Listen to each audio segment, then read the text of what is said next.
Coming up this week on Stage to the Cage. It's fucking raining. Got a Hawaiian shirt on.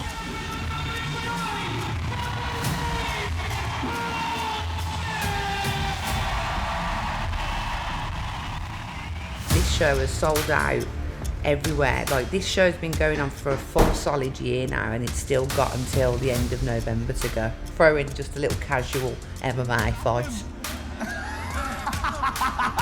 Yes. What's your name? Nathaniel. Dickhead.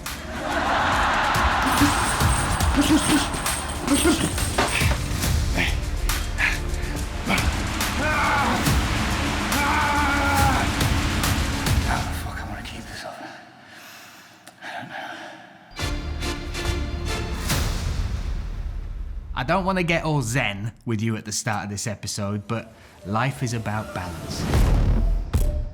And achieving that balance between work, life, love, family is hard at the best of times. Jake and Paul are definitely struggling with that balance, especially now as they've added preparing for a fight into that mix. This is what makes them different. This is what has seen them become successful in their professional lives. These guys are ordinary guys who do extraordinary things. But what I want everyone to remember before this episode is that they're just everyday people. You know, everyday people who can just happen to sell out Liverpool's biggest arena 2 nights in a row.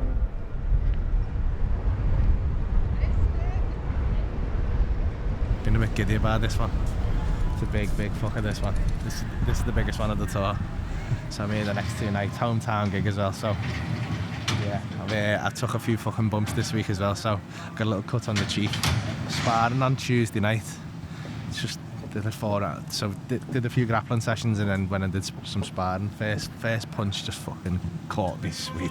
Just lovely uppercut from our Tommy, and bang, and I grabbed him, but I just saw blood everywhere, and I was like, fuck. And I was like, oh god, and I tried to just not let my head fall off, and can't, you know, you think it's done now, just fucking don't think about it, but in my head it was about this big, and then I was like, shit. But it wasn't too bad, so I took a few more knocks, fucking bit of Velcro across the face. I'm sore today, like, my body's in bits. But so I thought, I don't want to go, I was supposed to go and grapple this morning, but I was a bit scared of that just opening up and me end up in A&E all day getting stitches when I'm supposed to be here. And it's just, that's the difficult thing really. It's like, you gotta really, I want to be training all the time, but I've really, sometimes I've just got to weigh up the risk against, like, I can't miss this, so yeah. We was getting ready at home, and he was like, I feel nervous. And I was like, what? Never heard him say that he feels nervous. Ever. In 4 years. Never.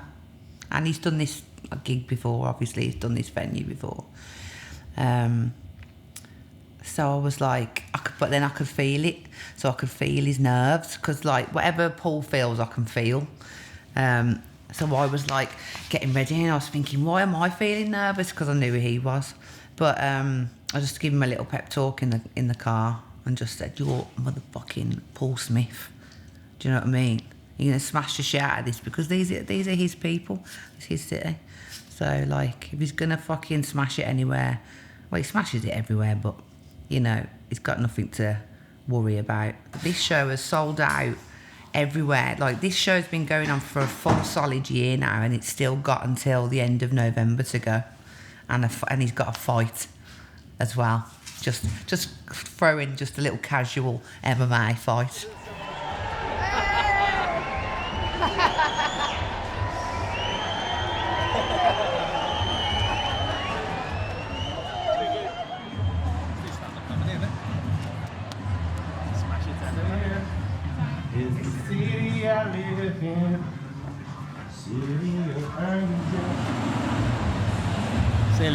Silly sick.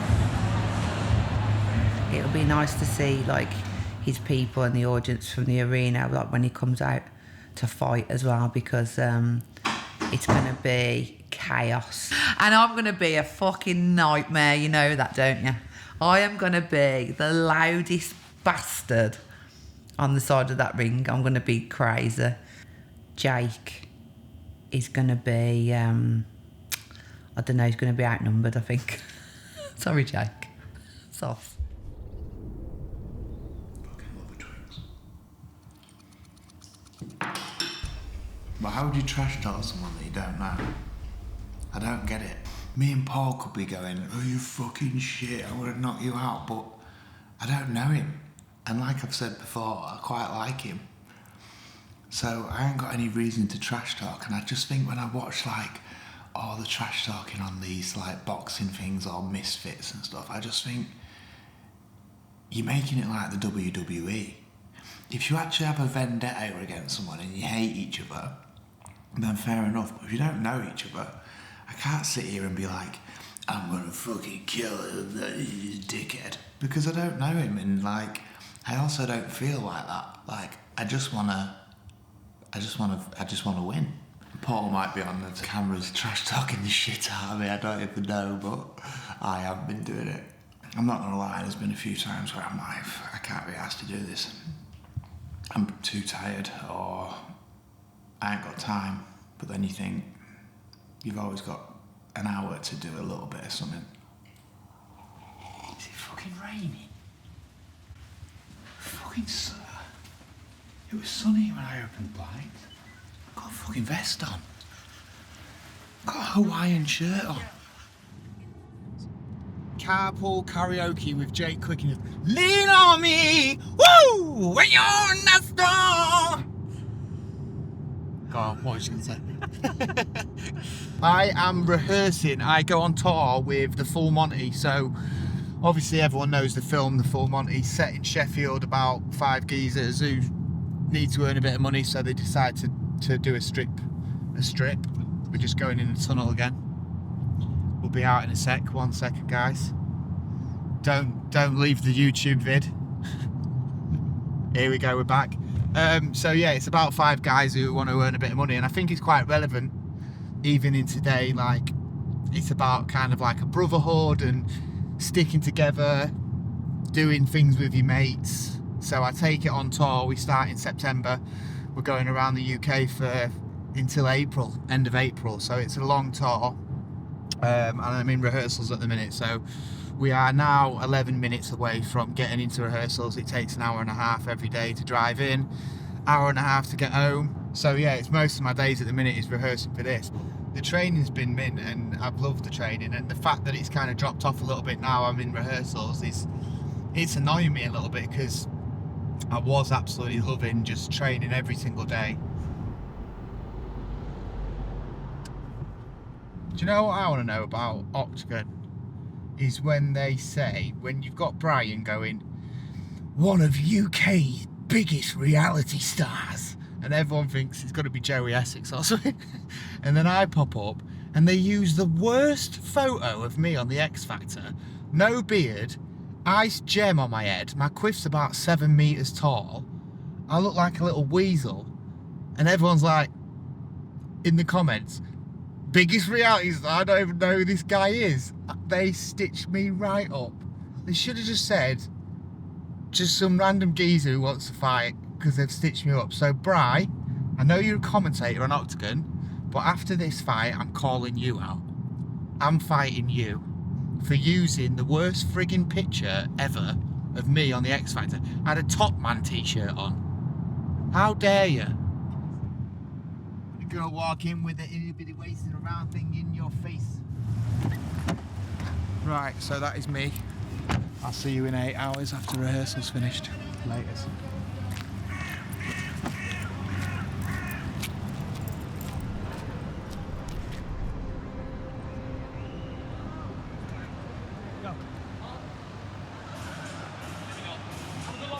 Look at that.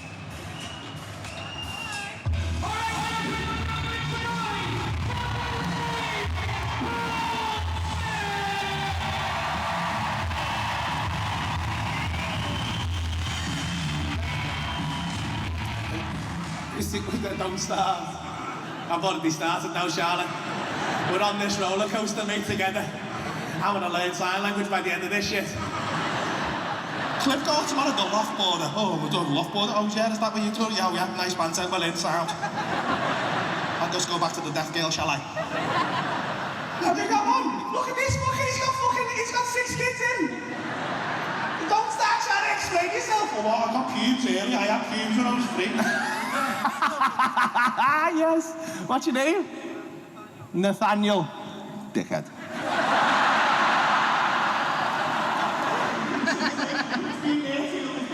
There's been some ups and downs, obviously. Like, ups in being, like, obviously seeing his hard work pay off.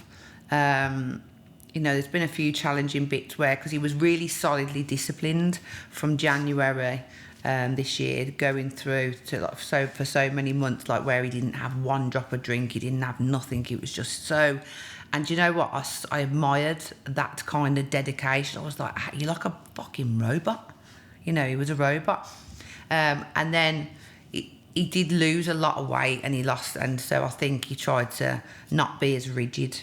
And when he did that, he started having a drink here and there and whatever. So I think he fell off that, like, really rigid regime. But I think, to be honest, I think that was more realistic, because for him to go from January to November being that rigid, I think he just would have been absolutely depressed, maybe. I don't know how anyone can be that rigid. I'm quite a balanced person, and Paul's not. He's just one way or the other. So, but when the time is right, he will throw himself back in. When it needs to be, he will throw himself back into that to cut the weight and stuff like that. He'll do it. Like, I don't doubt him for a second.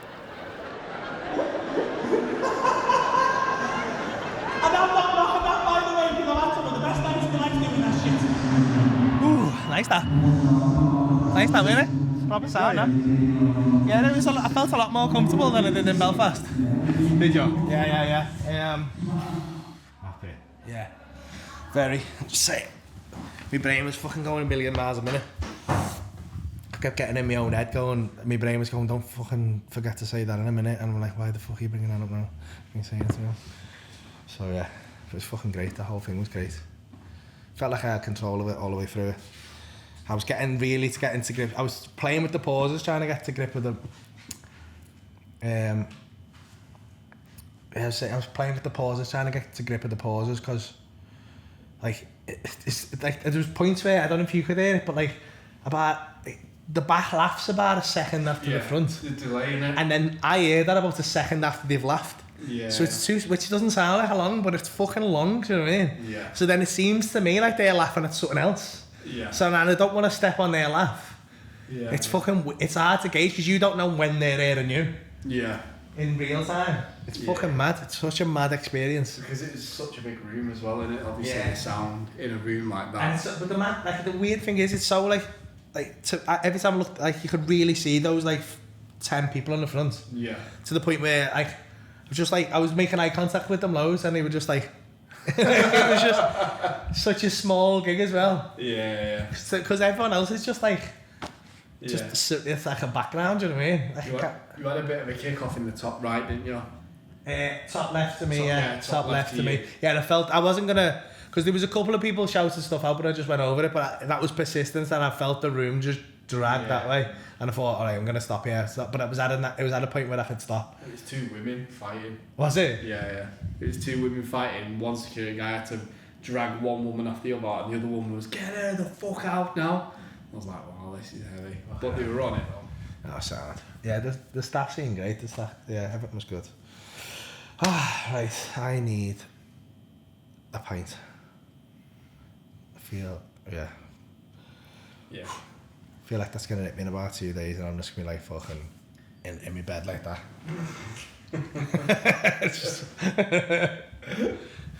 We got it again tomorrow though. I know. Right, so that's rehearsal's done. It's, don't know why I'm looking at my Whoop, because I haven't even got time on. 6 o'clock, back home, in the gym. I hate traffic. Isn't traffic the worst thing? So, full day at rehearsal, I'm not even gonna lie, I am cream crackered. It's now gonna take probably an hour and 20 to get home. So that'll take us to 7:05. And then I want to go straight in the garage and do a workout, probably for an hour. Which, if I'm totally honest with you, is the last thing on this earth that I want to do right now.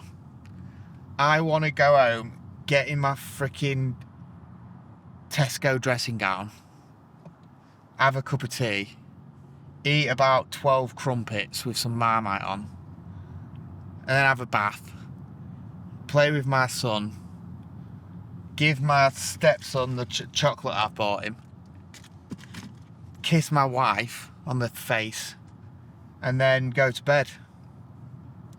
But because I've agreed to fight another human, I've got to go frigging punch the punch bag in the garage.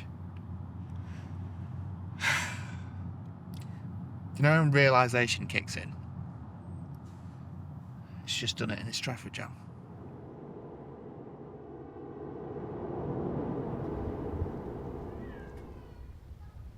The whoop is starting. I'm doing a circuit. I'm getting it done in the dungeon.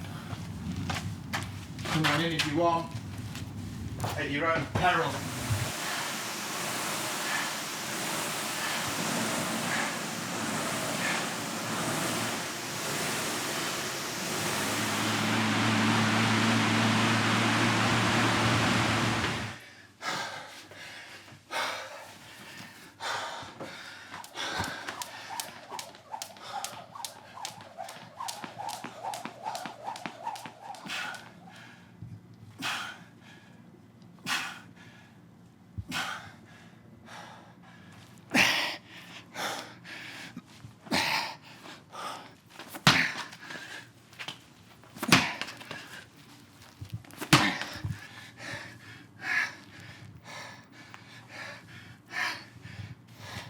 One down, 2 to go.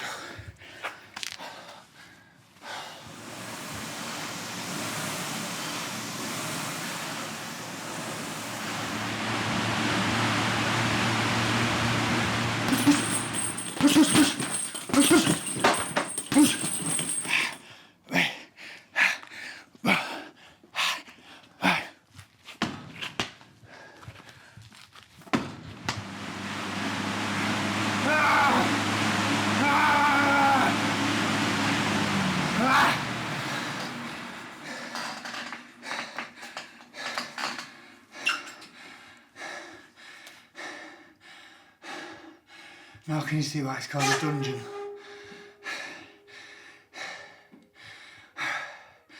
I just want nobody. I don't want to give anyone the opportunity to say he didn't work hard. Even if I lose, I want people to know that I put it in at least. I took it serious.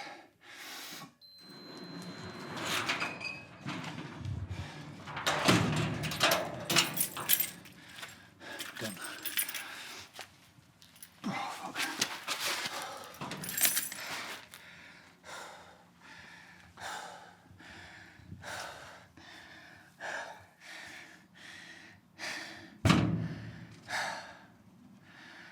How the fuck am I going to keep this up?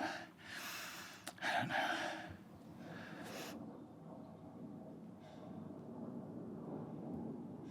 Next time on Stage to the Cage. I've got a show tonight, and then I've got a show every day for 8 months. Got my own dressing room. Fucking hell! The fuck is this? This is the worst bed. Come on, pull.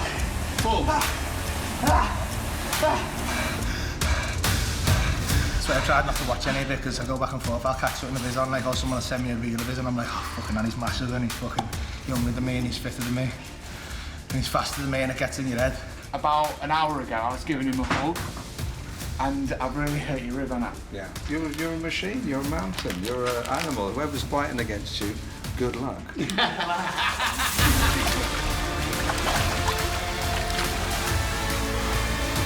So I guess officially this is fight camp now, 8 weeks out maybe. We're nearly there. We're nearly there.